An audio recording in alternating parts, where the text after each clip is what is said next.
आज Doubtnut app download करें। Doubtnut पर अपने सभी गणित, रसायन विज्ञान, भौतिक विज्ञान और जीव विज्ञान के डाउट्स का करो सफाया। बस प्रश्न की फोटो खींचो, एक ही प्रश्न को क्रॉप करो और तुरंत वीडियो सोल्यूशन पाओ। अभी डाउनलोड करें। दिए गए प्रश्न में यह बताया गया है कि किसी कमरे की छत पर 2 मीटर लंबी रस्सी द्वारा 0.1 किलोग्राम सहती के एक गोलक को लटकाया गया है, जिसे एक स्थिति पर लाकर दोलन कराया जाता है। उस स्थिति पर उसकी चाल 1 मीटर प्रति सेकंड है। गोलक का प्रक्षेप पथ हमें ज्ञात करना है। दो स्थितियां जिनके अंतर्गत यदि वह अपनी चरम स्थिति पर है, तब यदि गोलक की रस्सी को काट दिया जाए तब दोलक का प्रक्षेप पथ क्या होगा। दूसरी स्थिति, जब वह अपनी माध्य स्थिति पर है, तब उसका प्रक्षेप पथ दूरी को काटने के पश्चात क्या होगा, इसे हमें ज्ञात करना है। जिसके लिए हम सबसे पहले इनके लिए आरेख देखेंगे। दिए गए प्रश्न के अनुसार यदि हम देखें, इस पर कल्पना करें, तब छत की स्थिति से हमें एक डोर के रूप में दूरी, जिसकी लंबाई लगभग 2 मीटर दी हुई है, यहाँ से यहाँ तक की दूरी, इस पर कोई दोलक लटकाया हुआ है। दोलक की स्थिति के अनुसार यह बताया गया है कि दोलक का द्रव्यमान 0.1 किलोग्राम है। इस स्थिति पर यह बताया गया है कि यदि दोलक को एक स्थिति पर लाकर, जिसे हम उसकी चरम स्थिति कह सकते हैं, चरम स्थिति पर लाकर यदि उसे छोड़ दिया जाए, तब वह अपनी माध्य स्थिति जो यह दी हुई है, यहाँ से वह ऊपर नीचे गति करने लगती है। तब चरम स्थिति पर हम यदि बात करें, तब यह इस स्थिति पर जहाँ वेग 0 से इसे छोड़ा जाता है, इस स्थिति पर लाकर, उसके पश्चात वह जाकर यहाँ पर मध्य स्थिति पर अधिकतम वेग प्राप्त कर लेती है, जिसका मान 1 मीटर प्रति सेकंड हमें दिया हुआ है। अब इस स्थिति पर वापस से यह चरम स्थिति पर पहुंचती है। चरम स्थिति पर पुनः उसका वेग 0 होता है। अर्थात हम यह कह सकते हैं कि वेग के चरम स्थिति पर इसका मान 0 से निरंतर नीचे जाने पर बढ़ता है। नीचे जाने के पश्चात अधिकतम वेग प्राप्त करके वह पुनः चरम स्थिति पर पहुंचते तक उसका वेग 0 हो जाता है। यह स्थिति उल्टी स्थिति पर भी होती है, जहाँ चरम स्थिति पर यहाँ वेग क्रमशः बढ़ता है तथा यहाँ वेग क्रमशः कम होता है। इस स्थिति पर यह पूछा गया है प्रक्षेप पथ की तुलना। प्रक्षेप पथ की तुलना पहले की स्थिति के अनुसार। यदि पहली स्थिति पर यह कहा गया है कि वह चरम स्थिति पर है, चरम स्थिति के अनुसार हम यदि इसकी कल्पना करें, तो हमने एक डोरी ली हुई है। डोरी पर यहाँ पर दोलक लिया हुआ है। चूंकि दोलक चरम स्थिति पर है, हम उसके वेग को 0 मानते हैं।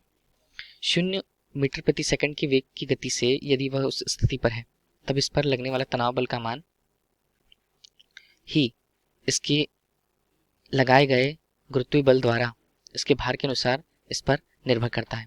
जहाँ वेग का मान यदि 0 है, तब हम ये कह सकते हैं कि डोरी पर लगभग तनाव का मान भी 0 ही होगा।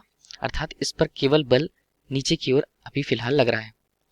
वेग के 0 होने से हम इस स्थिति पर, जहाँ चरम स्थिति पर वेग का मान 0 है, हम एक ही स्थिति की कल्पना कर सकते हैं कि यदि इस डोरी को काट दिया जाए, तब केवल इसके पास नीचे जाने के लिए एक दूरी प्रदर्शित होगी, जो केवल उसके द्रव्यमान के भार के कारण प्रदर्शित हो रही है, जो ऊर्ध्वाधर हमेशा नीचे की ओर होगी। अतः हम कह सकते हैं अन्य स्थितियों पर वेग के प्रभाव 0 होने के कारण यह चरम स्थिति पर ऊर्ध्वाधर नीचे की ओर उसका गमन पथ होगा, ऊर्ध्वाधर नीचे की ओर। इसी प्रकार यदि हम दूसरी स्थिति की बात करें, दूसरी स्थिति पर हमें यह बताया गया है कि वह माध्य स्थिति पर स्थित है। माध्य स्थिति के अनुसार यदि हम देखें, तब यहाँ पे डोरी पर लगा दोलक पर उसके भार के कारण लगा हुआ मान mg का होगा।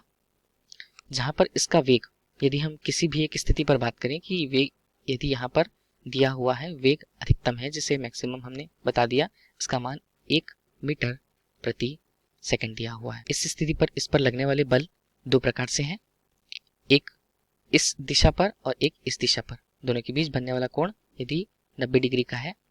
तनाव के मान यदि यहाँ पर हमने 0 से गणना कर ली है, मान लीजिए तनाव की किसी स्थिति का, तब हम यहाँ इसका मान 2 स्थितियों पर निर्भर करेंगे, जहाँ t ऋण mg तथा इस स्थिति पर v max के द्वारा, अधिकतम वेग के द्वारा इसकी दिशा का निर्धारण। इस स्थिति पर 2 बल, चूंकि एक बल नीचे की ओर और एक वेग के कारण, वेग में समय में परिवर्तन के कारण इसका मान यदि हम देखें द्रव्यमान के गुणनफल से, तब इसका मान भी लगाए गए बल के बराबर होगा। जहाँ दो बल की स्थितियां हमें निर्मित हो रही हैं, तब इस स्थिति पर हम यहाँ पर इसके परिणामी बल R की तुलना करते हैं, जहाँ परिणामी बल जो इस वस्तु को इस दिशा में ले जाने की कोशिश करेगा, जहाँ डोर को काटने के पश्चात यदि हम दोलक की दिशा देखें तो दोलक की दिशा कुछ इस प्रकार होगी। यदि धरातल की स्थिति हम देखें, धरातल की स्थिति कुछ इस प्रकार है। अब यह किसी ऊर्ध्वाधर या क्षैतिज से थीटा कोण बनाते हुए एक कोण पर यह आपतित होती है, जहाँ इसकी संरचना या इसकी दूरी कुछ इस तरह होने वाली है। तभी इस स्थिति को हम परवलयाकार स्थिति कहते हैं, अर्थात उसका पथ परवलया। इस स्थिति पर बॉल दोलक नीचे न गिर करके या किसी किनारे पर न गिर करके उसके माध्य स्थिति से परवलयाकार पथ की गति करते हुए नीचे की ओर गिरेगी। यही प्रश्न में पूछा गया था। धन्यवाद। कक्षा 6वीं से 12वीं से लेकर नीट, IIT, JEE वो एडवांस के लेवल तक 1 करोड़ से ज्यादा छात्रों का भरोसा। आज ही डाउनलोड करें डाउटनेट ऐप या व्हाट्सएप करें अपने सारे डाउट्स 8400 400 400 पर।